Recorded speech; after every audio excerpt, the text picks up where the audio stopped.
Welcome to another episode of I and Negan, a TWD Universe podcast. I am Senior Editor Adam Vale from the Koalition.com, and I'm joined by Editor-in-Chief of the Coalition, Richard Bailey Jr. What's up? What's up, Adam? What's up, listeners and viewers? And Throwdowns, Carlos Romero. Yo, what's going on? What's going on? We're about to talk about the show that I can't wait till it ends. I'm so disappointed. Disappointed. This is for Fear the Walking Dead final season season 8, episode 2, Blue Jay. Blue Jay. Who's Blue Jay? Blue Jay's June. What? You didn't know that? They just changed all the main cast members' names. Come on, this is so it's whack. I hate that. I hate when shows do this where they try to sort of like reboot it and change everybody's roles up. Like, just shuffle it all up like we're playing, bingo. And it's like, all right, now you're this. Now you do this. Now you're this. Now you're a ninja. And you're like, what? What is happening? What is happening? So people, if you haven't watched it, go on AMC Plus and watch it. Or by the time this is out, you've already watched it over on AMC, the cable channel. And you'll know exactly what's going on. So if you just want to listen, if you're new to this is what we do. We break these Walking Dead shows down. We are going to discuss this. There will be spoilers. But for all the returning listeners, you know how this works. So here we go. 3, 2, 1, boop. All right. So June is a killer assassin. Like, not even. Like, she just chops off fingers. Like, what? That is her assassin. A finger assassin. There you go. Finger assassin. The trigger finger. What is up with that? I don't understand. I don't understand this season, the show, where it's going, why everybody is lingering in this swamp area. Just move on. Just move on. They don't explain why the people are in this area that are not part of PADRE. And it just throws me off.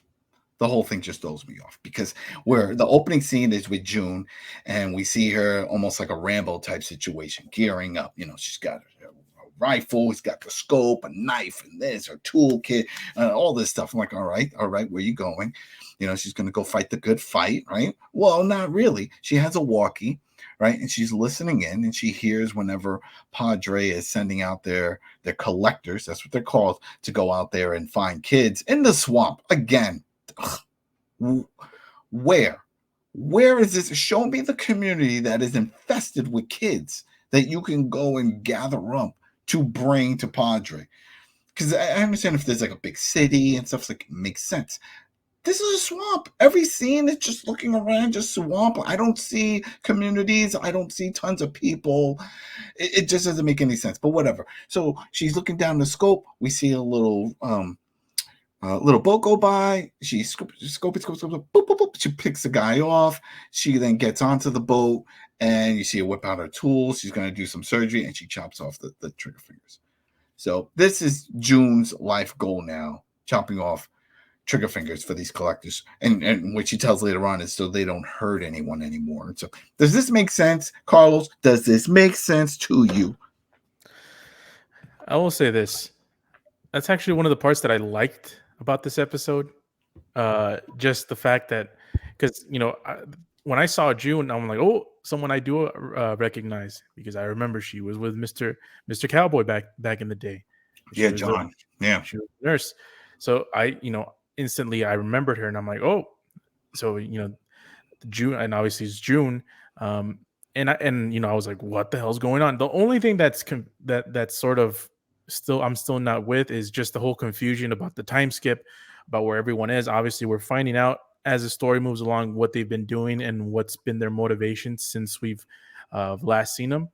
And but yeah, as far as doing this in June and seeing why her motivation is the way it is, I actually kind of do. I do like that part.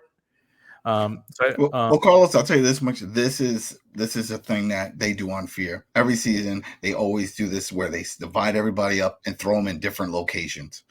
It's we got to find them, got to track where this person is. Where's that? The last one, we're bunker. Oh, you're in a bunker. Oh, you're in this other one. You're in this other silo. All right, keep going.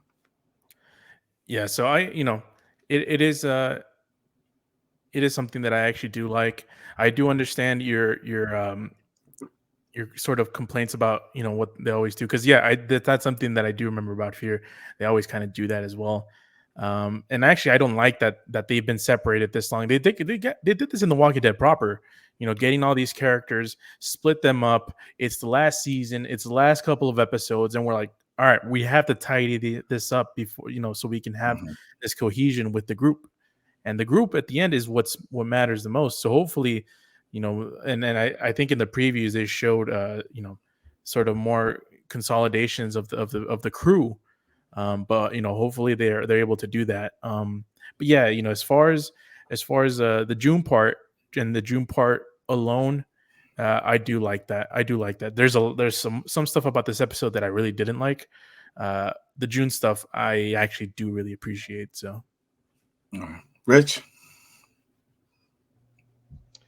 Yeah, I mean, starting out the episode, I think that was very confusing to really understand that. And the reason why I don't like the direction of the season is because, just like with the previous episode, they're telling us that now Morgan and June and others are all working for PADRE. They all decided it's in our best interest to work for PADRE. And we as viewers don't know who the hell PADRE is yet.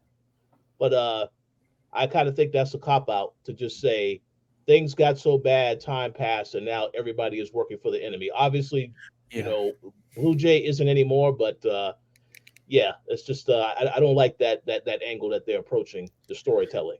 That is one thing. Good point, Rich. The whole thing about everyone somehow is part of Padre's crew, sort of independently in a way. They all somehow join for different reasons, and we'll talk about Dwight and his situation. Oh yeah, we're gonna get into that right now. That was the most frustrating. And then that's when I text you guys that I was eye rolling so hard I felt like my eyes were like gonna fall out and hit the floor, because this was made no sense. No sense. For the longest time, Dwight's story was to find Sherry, right? Go find Sherry. He left the mothership, goes on this big journey, following all these trails and a whole big thing to get her. Finally gets her. Remember, she had her own from Negan crew. to Padre. Yeah. Well, that's what he brings up also. He starts talking about. But at least, we don't know. Padre wasn't trying to, bang Sherry, but we don't know. We don't know what's going on with that. But and so eventually what happens is, just to tie this up, as you remember, June then goes and takes out 2 more of these collectors, but then finds out, because she's a marking, that they're kids, right? There's kids there, the whole thing. And then Finch is one of the kids. This boy pulls a gun, and then we see that when they pull off the mask, that it is Dwight and Sherry, and they're like, oh, wait, it's us. It's like, what's going on here? And this just blew my mind. Because June sort of fills in the blank. She was like, oh, wait a minute, what's going on here? It's like, well, this is our son, and yeah, he's big, he's 8. And then June fills in, oh, this is when you were found pregnant on the raft. It's like, filling in, because that's what they like to do, fill in of like, what, just so you know.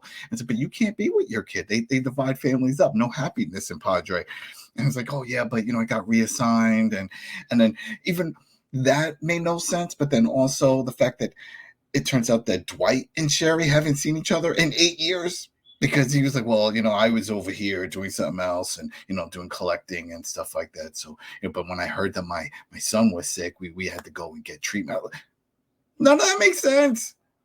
It doesn't make any sense. It's like, why are you living that life? You went through so much trouble to get together.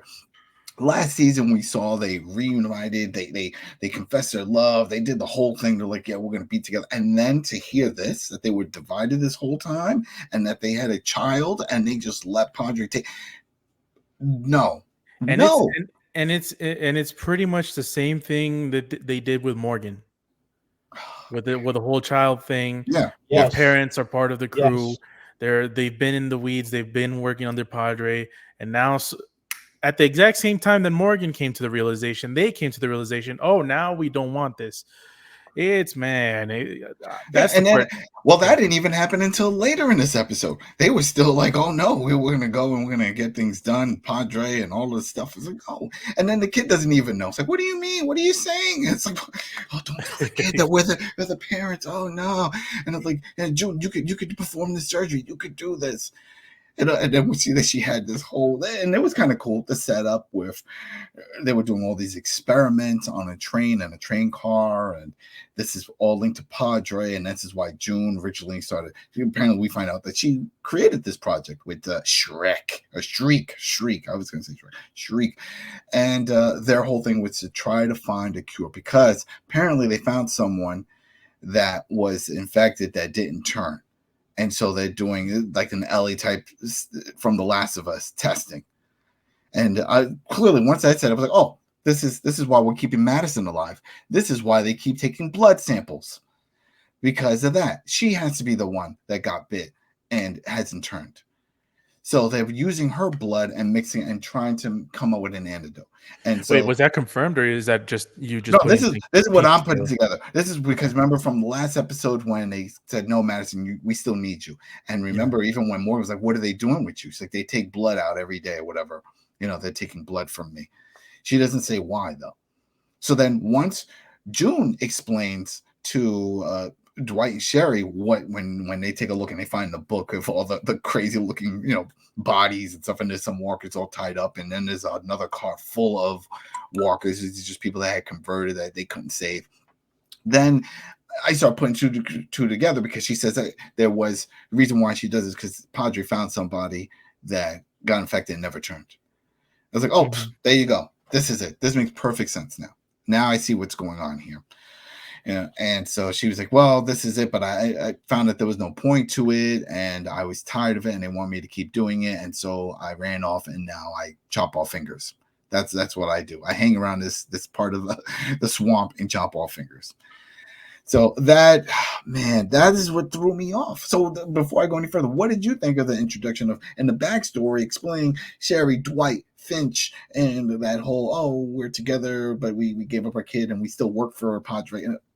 It's a lot. Rich, what did you think of that? Just like Carlos said, it's a bit of recycling what we already saw in the season premiere with Morgan and Mo. I didn't really feel anything. Obviously, with the time passage, it makes sense that the kid would be a little bit older, right? Because the kid didn't exist previously. And we saw last season, that was when Sherry had said that she was pregnant. So, yeah, it makes sense that the kid will be a little bit, have some age on him at this point. But I have to agree with what you said, Adam. I don't really understand this whole thing of them never telling the kid until this episode. Oh, yeah, we are your parents. It's just a silly stuff like that. I'm like, come on now. And to give up the kid. She said she wasn't even allowed to see the kid because even June was like, you're not even, oh, yeah, I got reassigned. Yeah. That makes no sense. As a parent, I cannot imagine, even if I'm in a dire situation, like, all right, fine, I can't support, but can I still be part of this kid's life? I get it. They need the training and all that stuff. I can still be there. I'm all for the training. I don't see why the detachment from the parents, like that type of brainwashing, just doesn't make any sense. And that they're cool with it. That's the worst part. Yeah, it doesn't make any kind of sense. It makes me wonder who the hell is Padre to have this much control over families to separate them like that. And I will also add that I definitely am fearing what you said, which is that Padre is going to end up becoming Victor, because we've already seen Victor have these tendencies last season when he was the bad guy, how he took Mo and how he was very controlling and possessive. And you saw that Alicia had opportunity to kill him, but did not. And yet he gets away in the end. Everybody separates in the end. So I really hope that he isn't Padre, but it might be heading in that direction. I will be very disappointed if that's the case. Well, it makes me wonder. So in the last episode, when Morgan was in the hot box there and talking to someone on the walkie, I was assuming that was Padre because he was asking questions. When they did that early flashback of like when he first arrived there, and when they were talking about, oh, did you find everybody on the rest? Well, the person said, well, we found some of them, but not as many as you had said. And then I wasn't sure. I should have went back to listen if he mentioned Victor by name. if he said, "Did you find Victor Strand or whatever?" But I don't know. I don't remember if he said it or not. But yeah, that doesn't.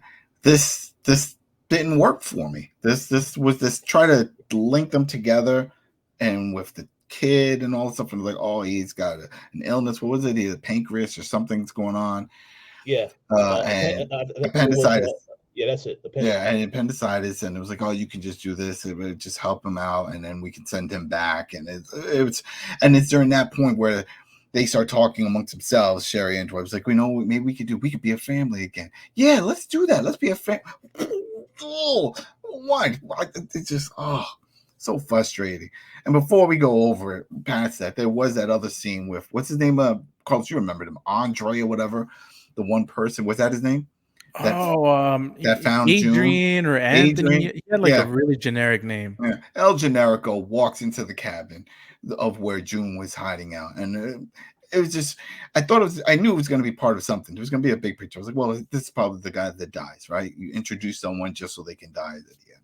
But he shows up right before the June found out with Sherry and Dwight, but his scene comes up later on with some importance. But here he comes up, he's like, hey, I know who you are. Don't worry, I'm part of a larger community. Come help us fight. No, I don't want to fight. Here's a picture of my daughter. And then it's like, all right, well, you're showing a picture to her. Can you help me save this one? She says no. She looks at them, and the other part again, eye rolling. He leaves the picture for her.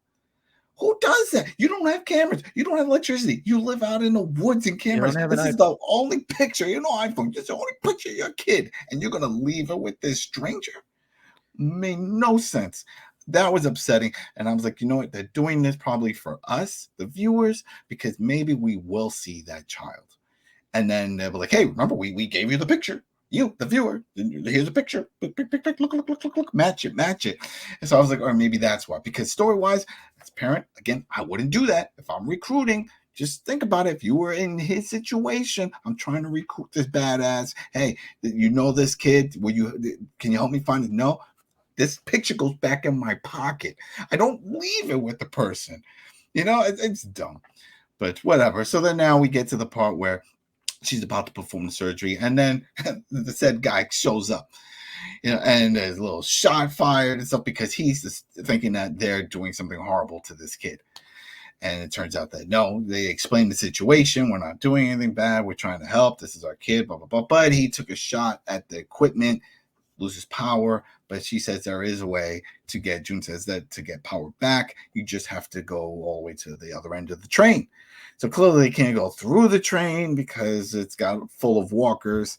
And then you can't go outside because of the noise they made. Now they got a bunch of walkers there. So you got to go through the top. So they navigate through the top. They get to the other end. And then they have their whole little altercation. They get the power back. And I think this is also when, because June didn't want to go. And then the doctor guy was Adrian, what's his name? I see I'm blanking on his name, but the father of the missing girl is like, oh no, you got to help this kid here. You got to do this. It's like, oh well, I got to play a bigger part. But the only part that mattered is that we find out from looking in that cabin that the daughter is there. She's already a walker. She was experimented on, and this dude flips out. And I was like, this is when he kills her. He's going to kill her. It's like, you did this. You knew it, and you didn't say anything. It's like, I was trying to save her, explains the situation, and she was bit, and we were doing all these tests, No, doesn't matter. But he gives up. He walks over. He pulls, if you remember, it was, was it the Night of Living Dead, the boyfriend situation? That's what I figured out. Remember when the boyfriend, I think it was Night of Living Dead, where the boyfriend turns into a zombie and says brains, and he sees the girlfriend and he's like, I love you. Don't you want to make me happy? Okay. And she leans her head over and he just like chomps in. And it was like that whole thing. He's so distraught that he sees his daughter like this and he just like goes to hug her. Oh! And then of course, it's done for him. Which I wasn't a big fan of. Well, I actually thought he was going to kill himself. He already had a gun, right? He could have just shot. Oh yeah. I thought, but that's what I was thinking too. It's like he's gonna put her down, and then put himself down. Yeah, but I guess he decided to be closer to his daughter. I wasn't a fan either. That was the only thing keeping him going. That's what he kept saying. But one comment I want to make, and then I want to go to Carlos. I don't want to cut off Carlos. I just want to say, though, this whole thing with the train, this gave me vibes to what we saw in The Walking Dead already. When you Daryl and the others. Oh, yeah. The side scrolling. So, when he went through. That kind of tells me that, I think that the writers of this show said, hey, we can't think of too many ideas. Let's just look at the other Walking Dead show and have our own variation on this concept. I got one for you. I got one up. They were like, we still have that set. We still have that train set. Yes, Let's just repurpose it. Let's make it one of the cars look like this messed up hospital and all the stuff with the lighting and bodies and then all the stuff. And then we'll take it from there. Like, all right, let's do it. Let's do it. Yeah, I wasn't too big of a fan. I don't mind most of the actions leading to the moment where they find out that the daughter is dead, and the fact that the daughter died, and the explanation that June gave the guy about why that is, because it made sense, and even he would believe her because he saw her chopping out people's fingers. Like that's kind of a point. Yeah. The only thing, it's like the dude, and I won't even touch the fact that the dude somehow followed everyone perfectly every time without getting seen. But whatever, we'll skip past that. Is the fact that he had this coalition of people that were fighting against them. Correct me if I'm wrong. He essentially gave his daughter, right, to PADRE and them. I don't remember. The collectors took his daughter. Okay, the collectors took it. Okay, so he wanted her back. So the collectors took her. He wanted her back, and now he finds, and flash forward to the episode. Well, he says he has a group. That's the other thing. He said he has a group, and that there was a bunch of them ready to fight. We'll never know who those people are now because he never gave a location. That's the issue. We will see those people. Oh, okay. But that's my issue. I wish they just he didn't kill himself and maybe took put her to rest and all that, and then his motivation now is to get revenge, because it instead of doing the whole I'm gonna kill myself, it's been done to all hell, and it's like and the revenge part has been done as well, but for me it just sits better, and now you have his coalition. We have no clue who they are. We have no clue if there are any previous characters that we've seen in the past that could be part of this group, because it seems like everyone that's left over from the Fear cast somehow was part of PADRE in one way or fashion. I'm pretty sure they have kids as well, and they're trying to get them back as well. But if Adrian, I'm gonna call it Adrian because I think that's what his name was, but whatever. I wish he would have not killed himself and been alive and used the revenge as his motivation, and then he would have hooked up the group with his group. But we won't get that, and but yeah, I wasn't too big a fan. And I do got to mention the part where the kid is, I don't know if it has anesthesia or whatever they gave him to put him to sleep. He gets up and he gets the rifle and he's ready to do damage, and he doesn't care. It was really weak. That was the cheesiest thing, man. Yeah. That was super cheese. That was a lot, and this is what I've noticed about Fear these last couple of episodes.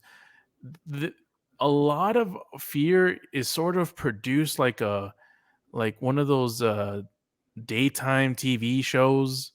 It's like, you know what I'm saying? Like it's like it's cheesy, and it's like the tone is kind of weird. It's not as serious. There are parts of this episode that were really good, and we'll talk about it at the end. But some parts, and the kid, rising up, after having the anesthesia and having an appendix that is about to explode, saving the day is like, come on, man, you don't need to do that. Just let the kid be sleeping in the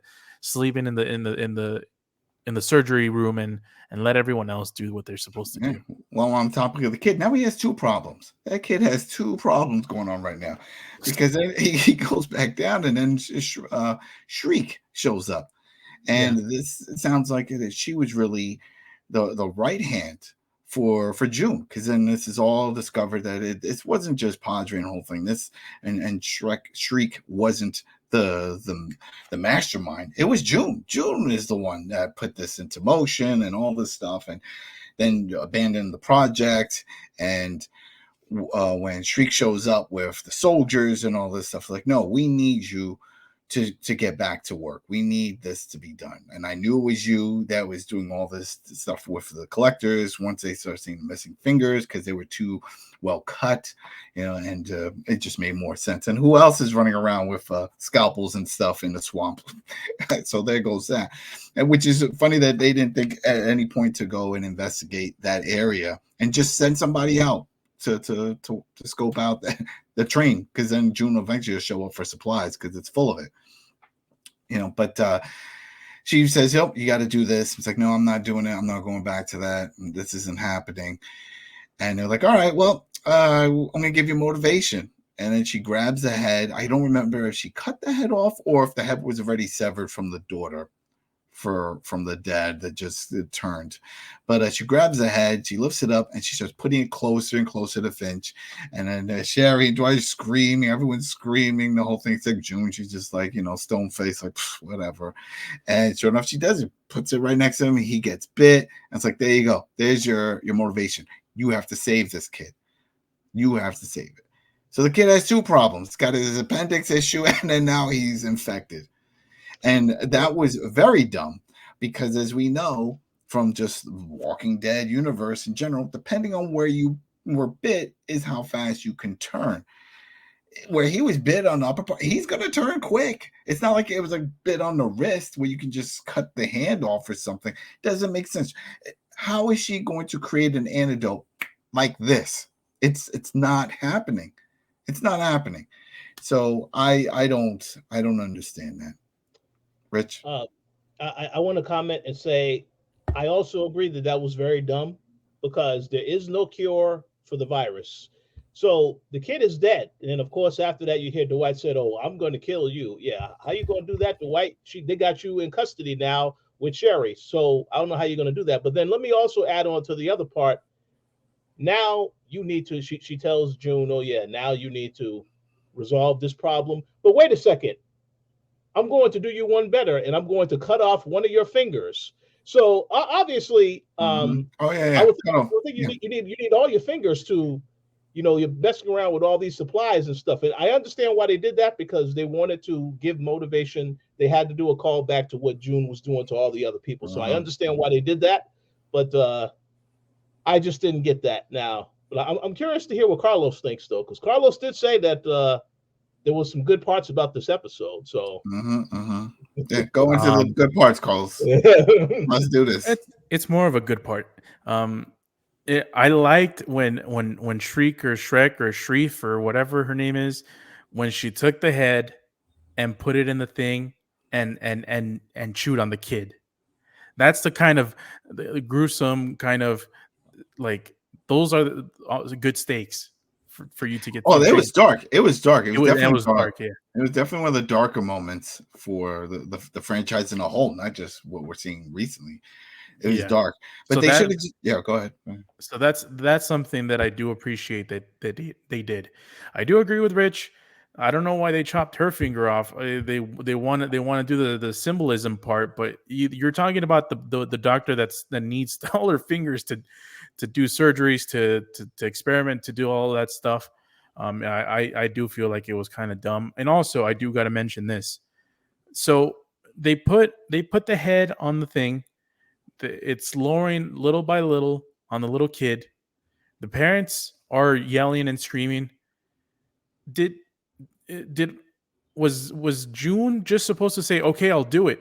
I'll join you," and would have it stopped? That's what I figured. I figured she was just gonna say it because he said, "You're gonna do it." It's like, no, nothing's gonna make me come back to do it. It's like, okay, and then lower, and she didn't. And I thought, if anything, she would have said, "All right, I'll come back." It's like, too late, and then but they didn't do that. June never said anything. So when Dwight was like, "I'm gonna kill you," I'm like, I hope that's referring to June for letting your kid get bit, because that's who I would be flipping out on. And that's at that point, I don't care if you have a gun to my head. I am going full force right at you, because what's to live for? What's to live for? Your kid is sick and just got bit. We know there's no cure somewhere. It's not like, oh, June has a cure and she stashed it in the woods next to a big tree. No, there's nothing. There's nothing. So at that point, balls to the wall. Just go at it. Just let loose. What's the worst they can do? They're going to shoot you. You're going to die. You have nothing to live for anyway. That's it. Yeah. That's the thing that bothers me with all of this is the motivation. The motivation doesn't make sense. They never said, we're filling in the blanks on our end, but they never said to Sherry or to Dwight that if you do these jobs, we will take care of your kid. They never said that because they don't say that to the people that they do take the kids from. They just take their kids. And like, that's it. They're ours. So it's never like an ultimatum like, hey, if you don't work here, then we're going to kill your kid. No. So then why even work? They took your kid. You gave up your kid. Now go do something else. Go live a different life or just put an end to your life if it's that miserable. That was the whole thing I didn't understand in the last episode with Morgan. And it's like, well, why are you doing all of this? What is your motivation to grab these kids from their families, even if you're convincing the families that this is the best solution for their child, and then give them to PADRE? What are they saying? They're going to kick Mo out if you don't do it? He never said that. And clearly they don't do that because it's all about all the kids they can get so they can brainwash. No motivation. There's no motivation for this stuff. Now they're trying to get motivation for everyone to rise up and fight PADRE. But that still doesn't make much sense. And right now, the issue, I think everyone should rise up, is June. Take June out. At least everybody that's in that train car, go after her because it's all her fault. So it's just. Hey, June, don't make it bad. Well, it was June. I agree with everything. Yeah. But I did say there was one good part, and that was the Shriek putting a. Is it? It's Shriek. It's Shriek. I looked it up. It's on IMDb. SHRIKE. Shriek putting the dude's head on the thing. That was dark, and I do appreciate that because there's a lot of parts where it's like, So I like the beginning June part where she's taking out people, cutting their fingers, and that part in particular. And then again, giving the nicknames. Dwight had a nickname. And they gave him another one because the Nightingale for the one, Blue Jay is for June, and there was another one for. I refuse. I hate it. I don't see the purpose of that. It just makes things more confusing. Yeah, it just makes things more confusing for people that are trying to follow it. And it's like, why change the names of these characters in the final season? Don't do that. Don't do it. Especially for those who are actually reviewing this and writing it. I'm sure that's a little headache because then they're writing Dwight, and then of course they fill in played by the real actor's name, aka whatever their name in this one. It's like you're taking up a whole sentence just to name this one character. It's like, cut it out. It's BS. There's so many things they could do with this show. I don't understand why they have to do this straight to sci-fi writing. I don't get it. Like, even when we watch, if you go on AMC Plus, people should be a member. There's a lot of good content on there. But at the end of these episodes, they do this where they talk to the showrunners and stuff, and they discuss deep dive in an episode. Even when they talk about a breakdown of the episode, they look like they're in disbelief that any of this is making sense. It's like, and then Dwight and Sherry reunite, and it's like, come on, this doesn't feel right. They can make this instantly a hit and a darker show with a snap of a finger. I was like, all right, we're doing this, we're doing that, we're doing this. None of this other side stuff explained. No, they could have just made it that same thing. Finch, the kid, they could have just said, hey, you shot us to June, but we just kidnapped our kid. We are taking the kid back. We are now part of some other group. So it's like, oh, okay, but we don't have a doctor. So can somebody fix our kid? This is why we need help. It's like, oh, okay. But no, that's not the route that they go. The same thing with everybody else. And then explain why everyone is lingering in this area of swampland. Why this area? They don't explain it. If they could say, hey, there's a big community, or there's a lot of big communities in this area. June, why are you out here just living this horrible life? Come back to the settlement, whatever. No. And that was the thing that we saw last season, Because remember, that was the case. We had Dwight and Sherry. They had their own nickname. Remember, they had their masks, they had horses. Everybody knew them. They were doing all kinds of good for people. It's like, it's just too much flippy floppy of not understanding where they want to go with these characters and what they want to do. So if this is the way this entire final season is going to go, it's going to be a crash and burn, and it's going to be forgettable. And it's sad. It's sad because it had some, like most shows that get long in the tooth. You have some great seasons, some not so great seasons. And I mean, we just saw that with Picard. And when they brought Picard, 3 seasons, first one, pretty good. Second one, trash. Third, wow, amazing. Should have been the first. But they had a new writer, showrunner, everything was revamped. So it's like, oh. And that's what I was hoping here. I was like, you know what? Final season, all your crazy ideas. Don't tell me you don't have any crazy dark ideas. Throw it into this show. Live up to the title. Fear the Walking Dead. Fear. Throw fear. That first season, one of the scariest parts of the first season was the intro. Remember the music? And then like the hands are, and then the fear, and it said nothing. And now it was like, this show is just produced to scare me. This is a horror show. That's what I was hoping for. Some seasons had it, others didn't, and it just became a drama. I was like, we already have the drama. Walking Dead proper drama. Fear, not based off a comic. Free Willy Hollywood. Make it a horror show. Just you put fear in the title. Scare me. Don't do this. Don't do this BS side story stuff. And it's not engaging. Now I'm watching it just because I'm a completionist. I'm like, well, I already watched this far. This, we're in season 8. Let's just get to the finish line. But I'm disappointed. I'm sure the actors, and Rich, you pointed out with Alicia leaving. Remember, there was such disbelief with that. I couldn't understand it. See on social media, people like, oh no, she's not really dead. Didn't you see her get up? I'm like, dude, rewind it. Do you not see? She saw her younger self. The sun is bright. She had no bite mark. She's dead. She's dead. This is the afterlife. No.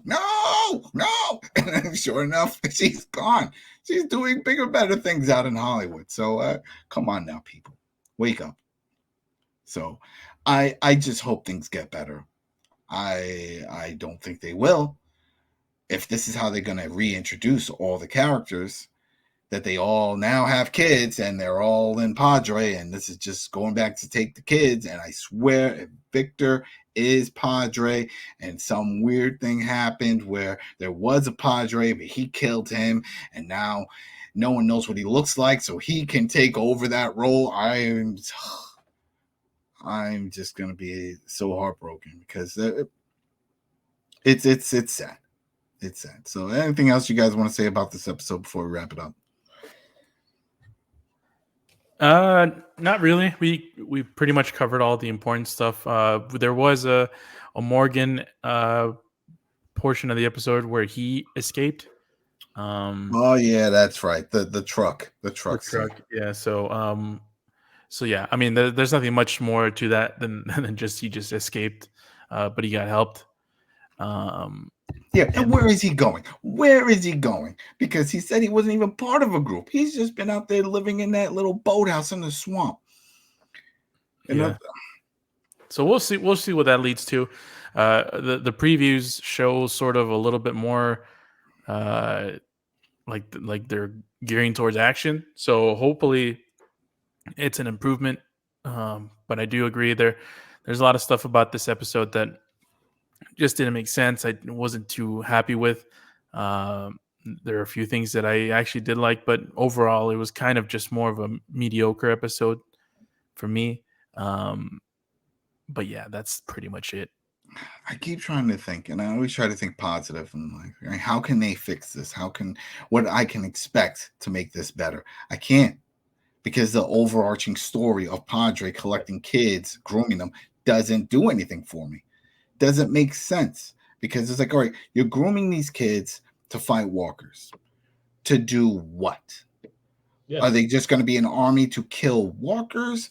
Is there already a community that you've established? Is that what they're doing? Are they going into big cities, clearing them so that way we can, terraform and start anew? And is that it? Is there a greater goal? But if you're only taking the kids and you're not taking adults, then who's doing the work? That you can't rely. Are the kids just the soldiers? And you do have some adults, if they get brainwashed enough that they can stay in the system, like it's not like Sherry and Dwight, but then it doesn't add up with a lot of things. So that's my thing. I don't see where this can go to get any better because of that main story plot.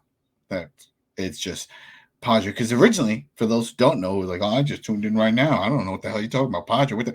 The plan was that from Alicia was that this place, PADRE, was a safe place, like the Commonwealth from Walking Dead proper. This was the Commonwealth looks like a better sanctuary than this. Oh yeah. But because they weren't dividing up families, they weren't splitting them up. They were like, hey, bring your whole family. You all have a role. What were you before? You were a carpenter. Okay, go see Jimmy over there. We need to build some houses. Do you know how to cook? Well, some things. You know how to make rice. All right, go do it. Everybody had goals and jobs and a place.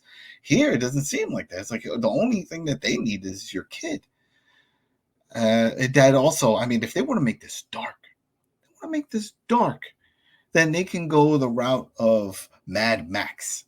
Remember with Mad Max, where the main villain had all these women and he was just having all these women with their babies and stuff and just spitting out kids and doing. Then that's how you take this dark. If that's all you care about, then yeah, there should be a bunch of rooms where it's just nothing but women and horrible things are happening, but the whole goal is just to reproduce because this PADRE guy wants to just create life and do the whole thing of just running things without parents, without any other higher ups saying anything against him.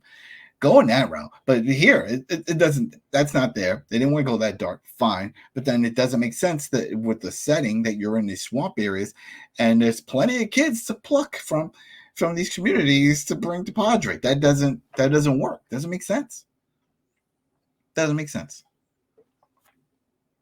Yeah, so there goes that. All right. Yeah, and like you said, we'll just close out real quick with that. There was that little truck scene with Madison and with Morgan. They have a discussion, and Morgan now has all these plans and things he can do. She makes it seem like she needs air. They stop the truck. She comes out. She fights them. She was just faking it, and then tells Morgan, "Run, go do what you have to do.